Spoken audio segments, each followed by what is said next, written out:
Football ইতিহাসের একমাত্র দল হিসাবে ফিফা বিশ্বকাপের সবগুলো আসরে খেলেছে ব্রাজিল। ব্রাজিলই একমাত্র দল যারা কিনা বিশ্বকাপের সবগুলো আসরে অংশগ্রহণ করেছে। তবে এই ঐতিহ্যপূর্ণ দলটির এবার 2026 বিশ্বকাপে খেলা নিয়ে তৈরি হয়েছে শঙ্কা। ফিফা বিশ্বকাপের সর্বোচ্চ খেতাব জেতা ব্রাজিল বিশ্বকাপে অংশগ্রহণ করতে পারবে কিনা সেটাই এখন মূল প্রশ্ন হয়ে দাঁড়িয়েছে। কনমেবল অঞ্চল থেকে 2026 বিশ্বকাপ বাছাই পর্বে পয়েন্ট টেবিলে ব্রাজিলের যে অবস্থান সেটা মোটেও স্বস্তি দিবে না সেলেসাওদের। চলতি বছরের উইন্ডো শেষে 12 ম্যাচ খেলে ব্রাজিল অর্জন করতে পেরেছে কেবল 18 পয়েন্ট। 5 জয় 4 হার ও 3 ড্রয়ে ব্রাজিলের অবস্থান পঞ্চম স্থানে। 2026 বিশ্বকাপে কোয়ালিফাই করতে হলে ন্যূনতম 24 পয়েন্ট অর্জন করতে হবে দলগুলোকে।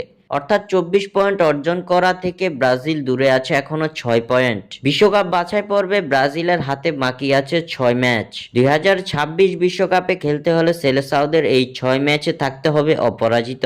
অর্থাৎ এই 6 ম্যাচের মধ্যে ব্রাজিলকে জিততে হবে অন্তত 2টি ম্যাচ অথবা ড্র করতে হবে সবগুলো ম্যাচ। 2 ম্যাচে জয় তুলে নিতে পারলে ব্রাজিলের পয়েন্ট দাঁড়াবে 24। তাহলে সরাসরি 2026 বিশ্বকাপে কোয়ালিফাই করতে পারবে সেলেসাওরা।